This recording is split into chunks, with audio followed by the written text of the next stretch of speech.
জয় সাধুগুরু বৈষ্ণব গোসাই প্রেমানন্দ হরি। চৈতন্য চরিতামৃতের রস আস্বাদনের বিষয় তৃতীয় পরিচ্ছেদ। রাধারানীর ভাবকান্তি বিলাস নিয়ে এবার নই দিয়ে এসে অবতীর্ণ হলেন মহাপ্রভু গৌরহরি। বলছেন, চিরকাল নাহি করি প্রেম ভক্তি দান, ভক্তি বিনা জগতেরও নাহি অবস্থান। সকল জগতে মোরে করে বিধি ভক্তি, বিধি ভক্তে ব্রজ ভাব পাইতে নারে শক্তি। ঐশ্বর্য জ্ঞানেতে সব জগৎ মিশ্রিত, ঐশ্বর্য শিথিল প্রেমে নহে মোর প্রীত। আপনে করিমু ভক্ত ভাব অঙ্গীকার, আপনি আচরি ধর্ম শিখাইমু সবারে।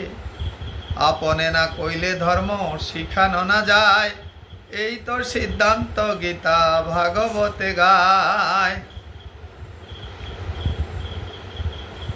আগ তাহাতে আপন ভক্তগণ করি সঙ্গে, পৃথিবীতে অবতরি করিব নানা রঙ্গে। সব ভক্তবৃন্দকে নিয়ে ব্রজের সেই ভক্তবৃন্দ নদিয়াতে অবতীর্ণ হলেন। এত ভাবি কলিকালে প্রথম সন্ধ্যায়, অবতীর্ণ হইলা কৃষ্ণ আপনে নদিয়ায়। হরি বল, গৌর হরি অবতীর্ণ হলেন। চৈতন্য সিংহার নবদ্বীপে অবতার, সিংহ গ্রীব সিংহ বীর্য সিংহের হুঙ্কার।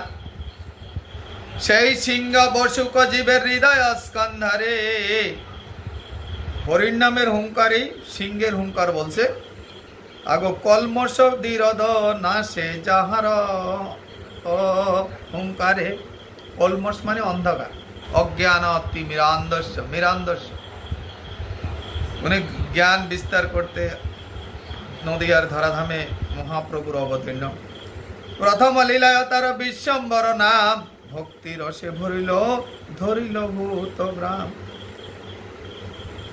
আগো ডুবৃঙ্গ ধাতুর অর্থ ধারণ প্রসন, ধরিল পুষিল প্রেম দিয়া ত্রিভুবন।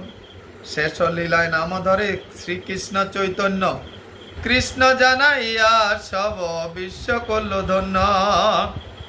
তার যুগ অবতার জানি গর্গ মহাশয়, কৃষ্ণের নামাকরণে করিয়াছেন নির্ণয়। আগ শুক্ল রক্তপিত এই তিন দুতি, সত্য তেতা কলিকালে করে ন শ্রীপতি। তাহলে ভগবান এই ধরাধামে চারি যুগে একবার অবতীর্ণ হয়ে শুক্লবর্ণ মানে সত্য যুগে ছিলেন ধ্যান তপস্যা। শুক্লবর্ণ আমাদের